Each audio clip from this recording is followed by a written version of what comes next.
Hello everybody, Naughty Nana Does. How's everybody today? Everybody doing okay? Hope so. I'm doing pretty good. Temporary dwellings aren't too bad. Got a roof over our head. Actually, it's a pretty roof. This is a nice house. Just saying. Mine's going to be better when it's fixed though. So, I'm going to get into two different things today. One is we're going to talk a little more about Article 5.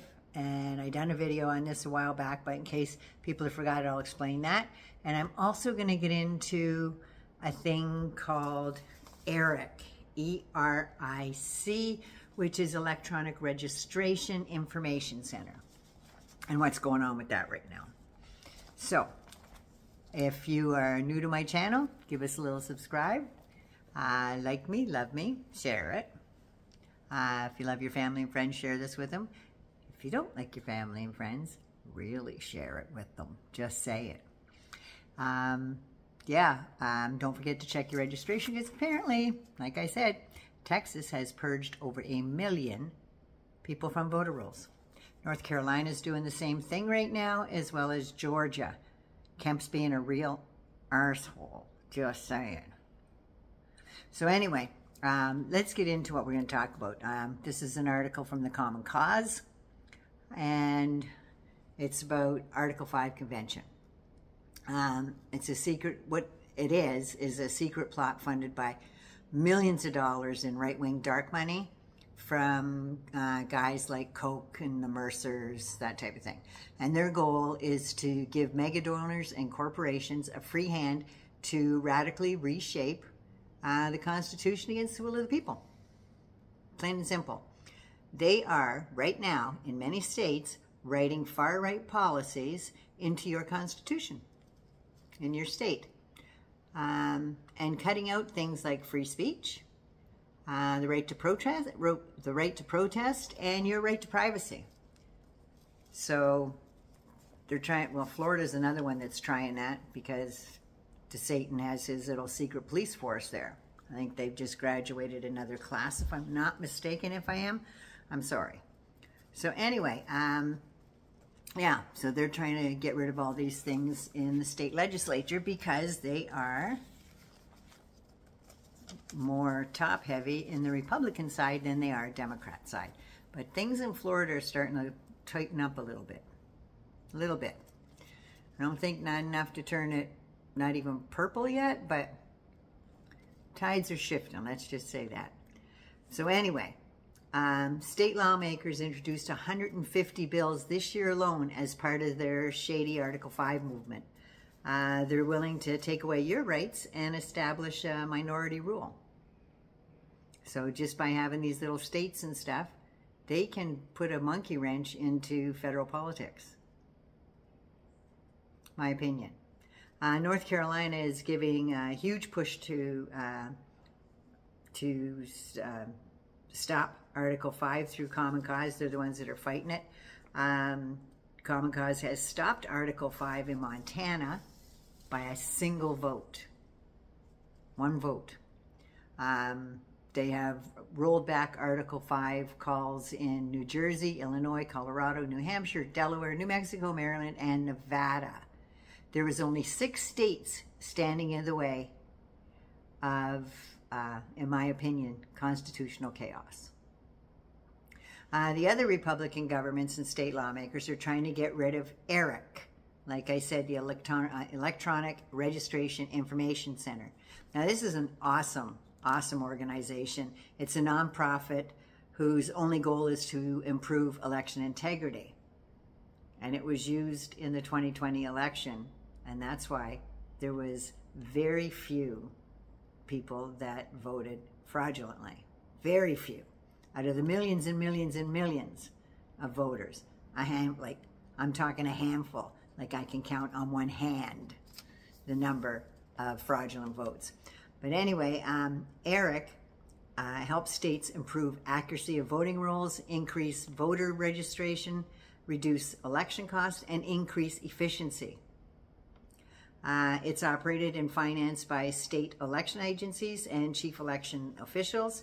7 states created ERIC to boost access to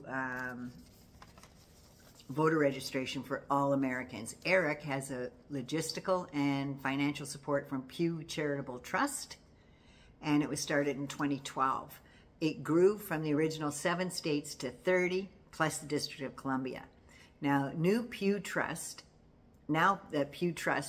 is very important to the creation of ERIC.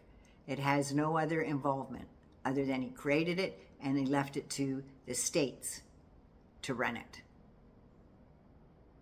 And this gets important in a minute.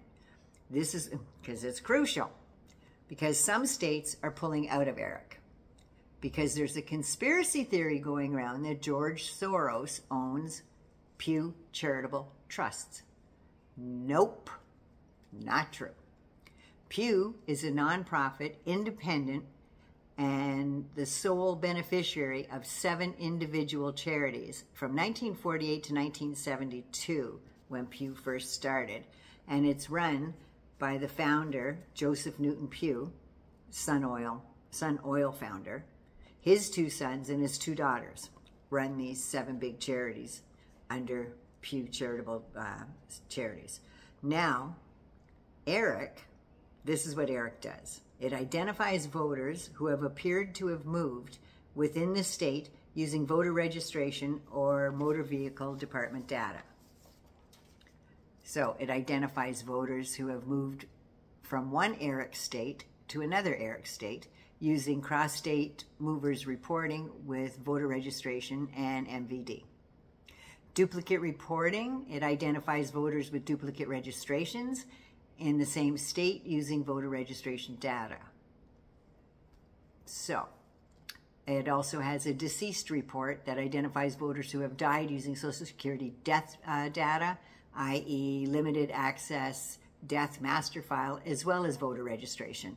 It identifies voters who appear eligible to vote but have not registered.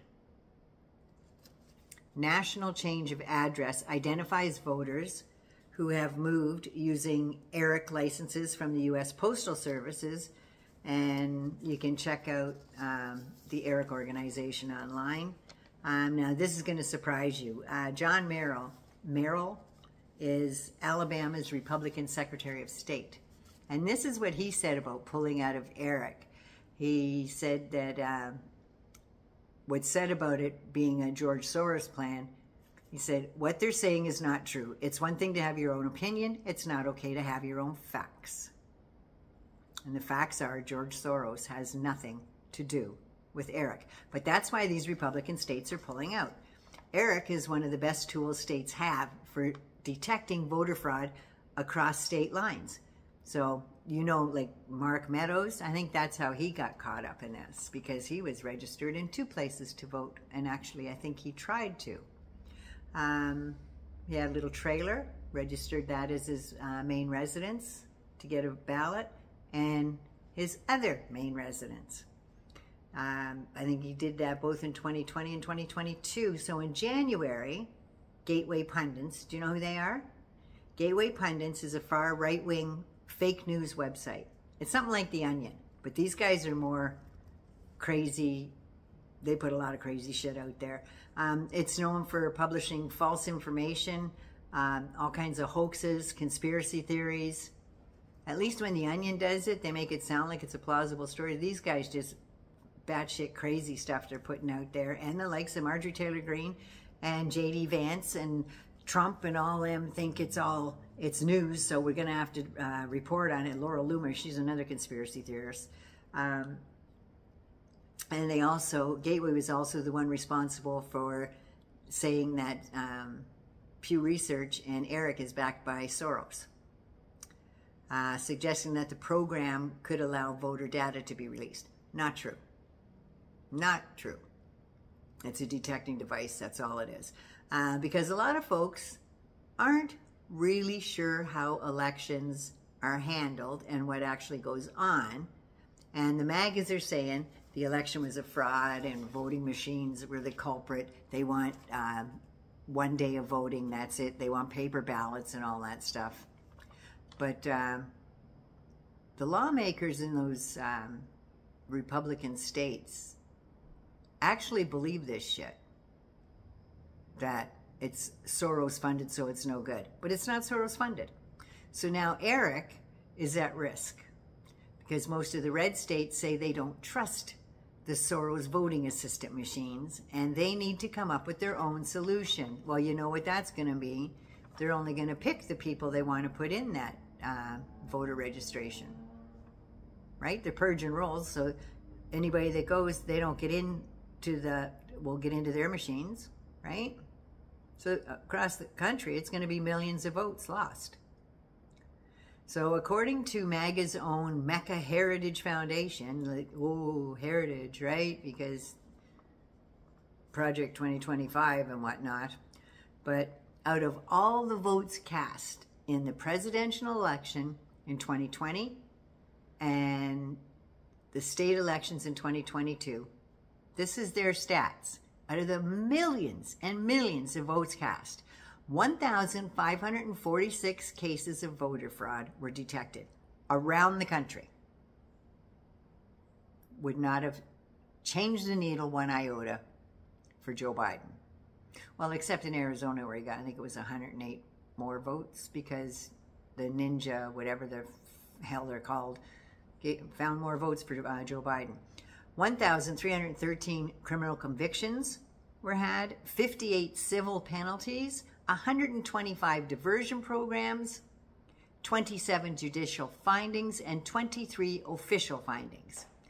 And just as a little side note there, Texas had 103 fraud cases in their state alone because Texas, Greg Abbott, Ted Cruz, right?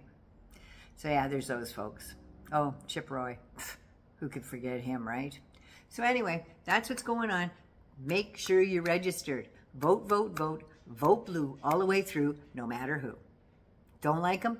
Don't matter. They're going to vote for the same policies as those that you do like. Just saying.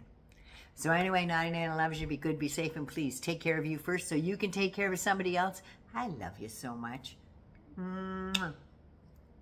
And all you folks that have parents that watch me, tell them Nana loves them too.